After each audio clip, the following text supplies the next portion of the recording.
ఏకలవ్యుడు అనగానే మనకి గుర్తొచ్చేది అతను ఒక గొప్ప శిష్యుడు. చరిత్రలో ఇతని పాత్ర ప్రత్యేకమైనది. ఎందుకంటే మహాభారతంలో విలువిద్యలో అర్జునుడిని మించిన యోధుడు అని పేరు ఉంది. అంతటి గొప్ప యోధుడు శ్రీకృష్ణుని చేతిలో ఎలా మరణించాడు, తిరిగి పునర్జన్మలో తనకి అన్యాయం చేసిన గురువుపై ఎలా ప్రతీకారం తీర్చుకున్నాడో ఈ వీడియోలో తెలుసుకుందాం.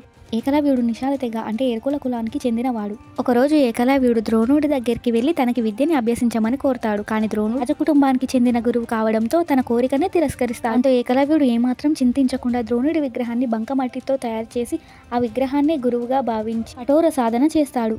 ఎంతలా అంటే అర్జునుడినే మించిపోయేలాగా. ఒకరోజు ద్రోణుడు వేట కుక్కల్ని తీసుకుని తన శిష్యులతో పాటు వేటకి వెళ్తాడు. అందులోని ఒక కుక్క ఏకలవ్యుడు ఉన్న చోటుకి వెళ్లి అతని విచిత్ర వేషధారణ చూసి మురుగుతుంది. తన ఏకాగ్రత పాడు చేస్తుంది అని భావించిన ఏకలవ్యుడు దాని నోట్లోకి ఒకేసారి 7 బాణాలు వదులుతాడు. విషయం తెలుసుకున్న ద్రోణుడు తన శిష్యులతో కలిసి ఏకలవ్యుని వద్దకి వెళ్తాడు. అక్కడ తన విగ్రహాన్ని ఏకలవ్యుని విద్యని చూసి మనసులోనే సంతోషిస్తాడు ద్రోణుడు. కానీ కుక్క మురిగిందనే చిన్న కారణానికే కోపంతో దాని నోరు బాణాలతో నింపాడు. అంటే ధర్మం అధర్మానికి తేడా తెలియకుండా కోపాన్ని అదుపులో ఉంచుకోలేని ఇలాంటి వ్యక్తి దగ్గర ఇంతటి గొప్ప విలువిద్యలను ఉంటే భవిష్యత్తులో ఇతని వలన సమాజానికి హాని జరుగుతుందని భావిస్తాడు ద్రోణుడు. ఏకలవ్య, మరి నా గురుదక్షిణ ఏది అని అడుగుతాడు ద్రోణుడు.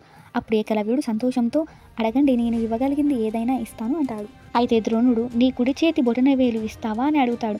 అయితే గురువు పట్ల ఎనలేని భక్తి ఉన్న ఏకలవ్యుడు తన భవిష్యత్తు గురించి ఏమాత్రం ఆలోచించకుండా తన బొటనవేలుని గురువు దక్షిణగా ఇస్తాడు. ద్రోణుడు ఏకలవ్యుడి విషయంలో ఏదైతే జరగకూడదు అనుకుంటాడో అదే జరుగుతుంది.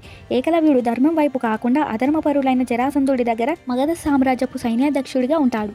అయితే ఒకరోజు శ్రీకృష్ణుడికి జరాసంధుడికి మధ్య యుద్ధం జరుగుతుంది. ఆ యుద్ధంలో ఏకలవ్యుడు శ్రీకృష్ణుడితో యుద్ధం చేసి మరణిస్తాడు. అయితే మరణించే ముందు తనకి మోక్షాన్ని ఇవ్వమని కోరతాడు.